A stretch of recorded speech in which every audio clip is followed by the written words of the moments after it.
Isang mapagpalang araw na naman po mga kapatid at muli tayo mag-aaral ng salita ng Diyos.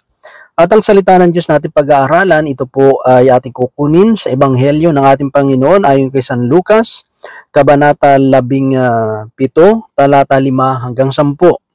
So ito po yung Sunday Gospel sa darating po na October 5, 2025.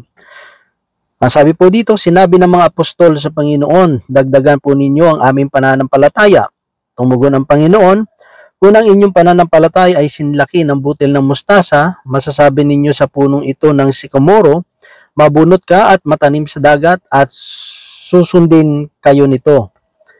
Kapag nanggaling ang inyong alipin sa pag-araro o pagpapastol ng mga tupa sa bukid, inaanyayahan ba ninyo siya agad upang kumain?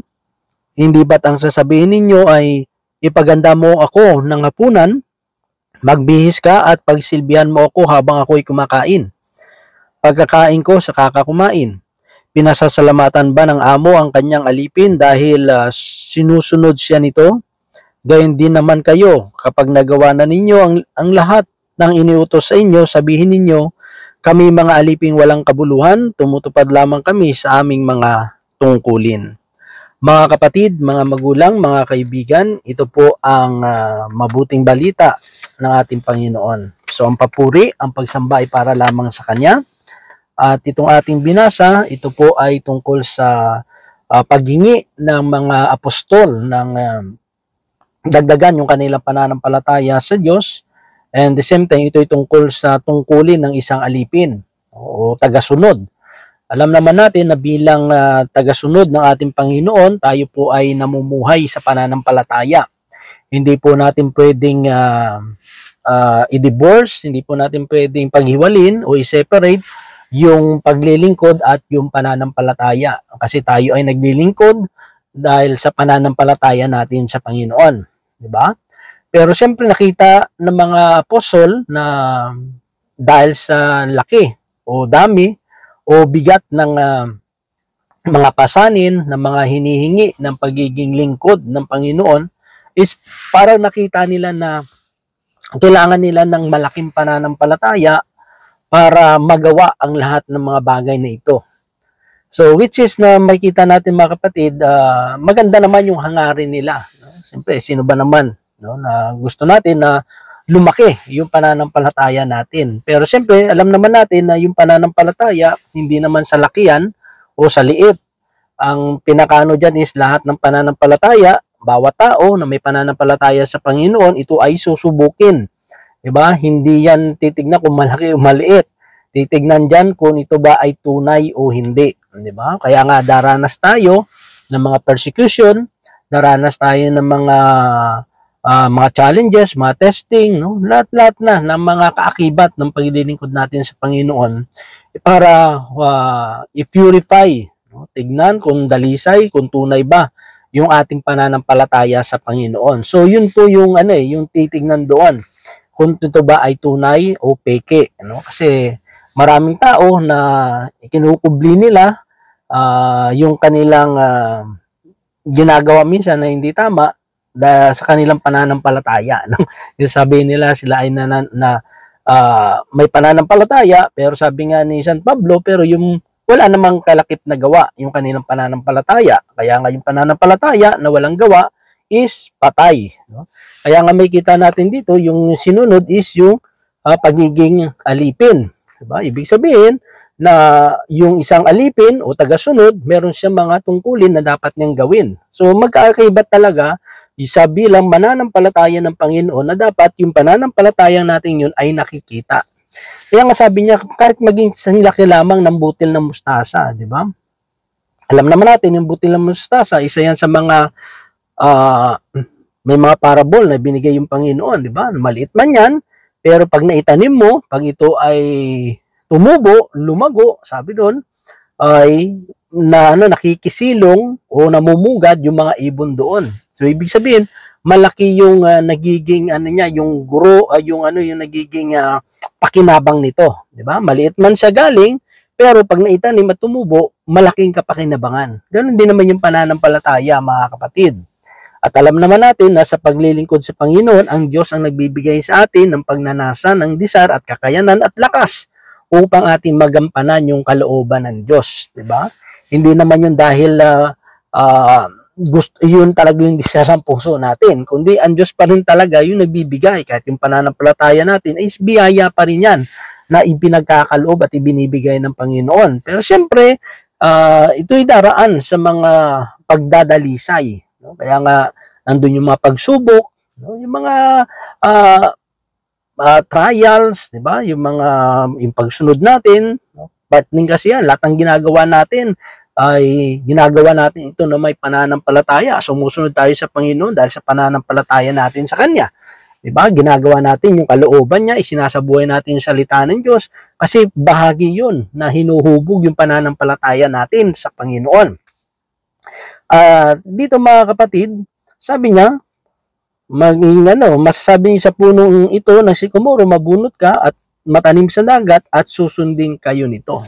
Diba? So may kita natin yung kapangyarihan ng pananampalataya. Kasi sabi ng Bible, you cannot please God without faith, no? Wala tayong pananampalataya, hindi natin hindi malulugod yung Diyos sa bawat isa sa atin. Diba? Hindi natin hindi matutuwa ang Diyos kung tayo ay sumusunod sa Kanya na walang pananampalataya. So lahat ng bagay ng ginagawa natin halos is dahil yun sa pananampalataya natin sa Panginoon. Diba? Kaya nga sabi niya dito, meron bang alipin? No? May kita naman natin dito bilang mananampalataya, bilang sumusunod sa Panginoon, ito ay tinuturo sa atin, no? Na sino ba yung alipin na pagdating niya, pagod na siya, no? Sa pag-aararo, sa pagpapastol, pagdating niya dun sa bahay ng amo niya, isasabihin sa kanya ng amo, halika na dito, kumain ka na. Diba? Bagkos, anong sasabihin niya? Kahit pagod niya, sasabihin, pumunta ka muna sa kusina, magluto ka muna, hayian muna, pagsilbihan mo muna ako, matapos ko kumain, tsaka ka kumain. Diba? So, ang sabi doon, pinasasalamatan ba yung alipin dahil sa ginagawa niya, yung kanyang tungkulin? Sabi doon, hindi naman, no? Kasi, kunyari, totoo naman kasi kung sa trabaho, di ba? Trabaho mo yan eh, bakit ka maghihintay ng thank you? Trabaho mo yan eh. Di ba? Siguro pag yung ginawa mo hindi hindi kasama sa trabaho mo, yan, magpapasalamat sa iyo kasi hindi mo trabaho, ginawa mo. Pero kung yung trabaho mo ay ginawa mo at dahil yan yung trabaho mo, diyan kasi neswelduhan, ba't ka maghihintay na pasalamatan ka? Di ba? So ano lang naman yun eh, di ba? Pero siyempre, sa mundo naman may mga tao naman na yung mga boss, yung mga amo na pag ginawa mo naman yung trabaho mo at nasiyahan sila, siyempre nagpapasalamat din, no? Yung ng appreciation nila, no? Katulad yung pag doon sa second job ko, pag yung nagka-carpet cleaning ako. So yung isang manager doon sabi niya, "Oh, thank you for doing this, blah blah blah," no? So, yun eh. Pero siyempre, bilang ako ay binabayaran dyan, hindi yan yun i-expect ko. Pasalamatan ako, di ba? Kasi nga, trabaho ko yan eh. Ganon din sa paglilingkod sa Panginoon. So, bilang mananampalataya kay Lord, no, dapat hindi dahil na pag gumagawa tayo ng isang bagay is naghihintay tayo ng pasalamat. No? Yung parang i-acknowledge yung mga ginagawa natin. Tapos pag hindi na-acknowledge, bigla tayong magtatampo, sasama ang loob. Parang sabi nila parang wala naman nakakakita ng ginagawa ko. Which is hindi ganun ang itinuturo ng Panginoon. Dapat tayo ay gumagawa, may nakakakita man sa wala, dapat ay ginagawa natin yung mga responsibilidad at tungkulin natin. Kasi alam naman natin na hindi man tayo nakikita ng tao, may Diyos na nakakita ng ginagawa natin. Kasi minsan, ang gusto kasi natin, kapag may ginagawa tayo, may resulta agad. Ano yung resulta ang gusto natin? Yung ma-appreciate agad yung ginagawa natin. Diba? Pag ganun po yung intention natin sa paglilingkod, na bawat gawa natin, bawat galaw natin, gusto natin i-appreciate tayo, ay mabibigo lang tayo, sasama lang loob natin, mapupuno lang ng sugat yung puso natin. Amen? Kaya nga yung iba nagdadabog, yung iba ay kung ano na lang yung mga pinagsasabi, nakatulad sa mga trabaho, di minsan, di ba? Kung magre-reklamo na yan, itong boss ko na ito, itong amo namin ito, hindi man mag-appreciate, di ba? Kung ano-ano na, masasama na yung loob, no? Pero kung isipin mo mabuti, ba't ka naghihintay ng pasalamatan ka? Yan ang trabaho mo. Di ba? Kung siguro, sabi ko kanina, di ba, kung yung ginawa mo, hindi mo trabaho, pero ano mo lang, parang initiative mo lang na ginawa, o, tapos makita ng amo mo, uy, salamat na, bakit, hindi na yan part ng trabaho mo, pero ginawa mo, pero salamat na, salamat sa ganito, di ba? Pag may ginawa kang extraordinary sa mundo, yung baka pasalamatan ka, pero sa Diyos kasi mga kapatid, sa paglilingkod, hindi dapat tayo, yung man pleaser, no? Hindi tayo parang yung mga nasa politics, no, yung nasa mundo, na mga na may position sa mundo, 'di ba? Mga man's pleaser, 'di ba? Na sabi nga ng isa doon pwede daw i-bend ang law para matuwa yung taong bayan, 'di ba? Which is hindi ganoon, 'di ba, no? Kasi kapag man pleaser ka talaga, i-bend mo talaga. Minsan yung tama, gagawin mo mali, tapos yung mali naman gagawin mong tama para matuwa yung tao. Hindi tayo ganoon, mga kapatid. Sa paglilingkod sa Panginoon, hindi tayo lalabag, hindi tayo gagawa ng isang bagay na masama na against sa ating conviction, no? Kaya nga sa mga mananampalataya, nandyan yung Holy Spirit na nandun yung conviction diba? We cannot go against sa conviction natin. Alam natin yung tama, alam natin yung mali. So, hindi natin pwedeng labagin yung kalooban ng Diyos dahil lang gusto natin is matuwa yung tao. Kaya nga sabi ni San Pablo, you cannot please everybody. No? Ibig sabihin, kung yan yung magiging reason mo is para ma-please yung lahat ng tao, darating ang time, you will please no one. No? Darating ang time, kahit isang taong natutuwa sa iyo, wala na matutuwa sa iyo. So, hindi kasi tayo man's pleaser, mga kapatid. Kundi tayo ay gumagawa, tayo ay naglilingkod sa Panginoon, para, siyempre, ang pinaglilingkuran natin yung Diyos. Yung Diyos ang matuwa. Diba? So, dito, sabi doon, matapos yun ang gawin nyo, inyong mga tungkulin, ang sabihin nyo, kami mga liping walang kabuluhan, tumutupad lamang kami sa aming mga tungkulin.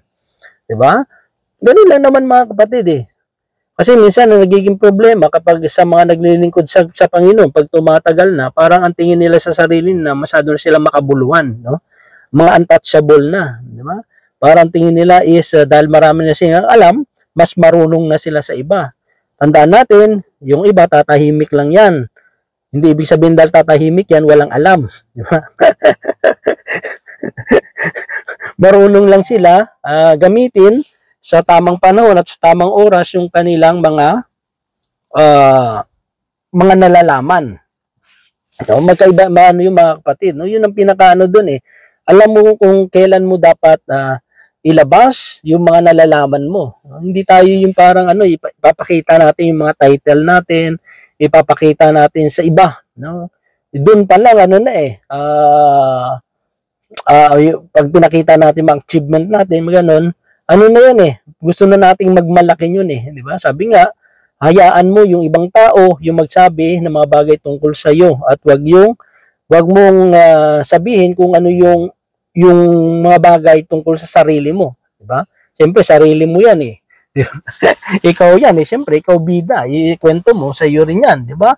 Pero ang talaga hayaan natin yung mga tao, sila yung magsabi, di ba? So yun ay nagiging talaga minsan, no? Ito palagi natin dapat, itong verse na to sa Bible, yung verse 10, napakalaga to, no? Yung Luke chapter 17 verse 10, no? Kung dito lang palagi itatanim natin sa isip natin na tayo lingkod na walang kabuluhan, tayo sumusunod lamang sa ating tungkulin, wala tayong magiging problema Di ba? Ang inaasahan kasi sa atin lang ng Diyos is magawin natin yung ano ba yung pinagagawa sa atin. Gawin natin yung tungkulin natin sa Panginoon. Matapos natin gawin yung tungkulin natin, obligasyon, responsibilidad sa Panginoon, huwag na natin ikumpara sa iba. Yung kasi nagiging problema minsan, ikinukumpara natin yung mga nagagawa natin sa ibang tao. Di ba? Kung sa tingin mo, napakabanal mo na, kasi mas marami ikaw na sacrifices, no? Palagi ikaw nandun sa simbahan, nasa prayer meeting, di ba? Malapit ka palagi sa altar, o ano sa ano pa man, di ba? Is mas banal ka na kaysa sa iba, di ba? Hindi po ganoon yung sukatan ng Panginoon. Ang pagiging banal sa harapan niya is It's all about sa relationship sa Panginoon. 'Di ba? Kahit ang dami mong ginagawa sa simbahan, kahit anong dami ng ginagawa natin sa prayer meeting, hindi 'yun ang basihan eh. Ang basihan pa rin sa Panginoon is yung relasyon natin sa Panginoon. So makikita mo kung maayos yung relasyon natin sa Panginoon, maayos din yung relasyon natin sa kapwa natin tao. 'Di ba? Hindi natin pwedeng sabihin maayos yung relasyon ko sa Diyos, banal ako, pero yung relasyon mo sa tao eh wala naman sa ayos. So hindi po pwede 'yun, mga kapatid. 'Di ba? So yun na mga kapatid, no? Never nating na ikukumpara yung sarili natin. Bawat isa sa atin, may kanya-kanya tayong responsibilidad at tungkulin na inilagay ng Diyos sa bawat isa sa atin. Yun ang dapat natin fokusan. No? Gawin natin, sundin natin. Kasi sabi niya, matapos eh. So kasi ini-expect ng Diyos na yung matungkulin na yun, matapos natin. Diba? Baka mamaya sa sobra nating kakapansin sa trabaho ng iba, yung trabaho natin, hindi natin natapos-tapos. Hindi natin maayos, di ba? Kasi mas focus tayo na ayusin yung paglilingkod ng ibang naglilingkod sa Diyos, tapos yung sa atin, hindi naman natin nakakalimutan nating ayusin. No? So yun lamang mga kapatid, nawa ang Diyos ay tulungan tayo, no? Ano man yung mga challenges, ano man yung mga testing na pwede nating harapin sa paglilingkod, ay tulungan tayo ng bigyan tayo ng karunungan, ng lakas, i-guide tayo ng Panginoon upang ating itong mapagtagumpayan upang patuloy na ma-purify yung ating mga pananampalataya sa Panginoon. At gawin natin yung ating mga obligasyon, ating mga tungkulin na may pananampalataya sa Diyos, at kung matapos na natin itong maisakatuparan, always give back the glory sa Panginoon. Di ba? Kasi kung hindi na din naman dahil sa biyaya ng Diyos, hindi rin naman natin magagawa yung kanyang kalooban. Di ba? Kaya yun lamang mga kapatid, at nawa ang Diyos patuloy magpala sa bawat isa sa atin. God bless po sa ating lahat.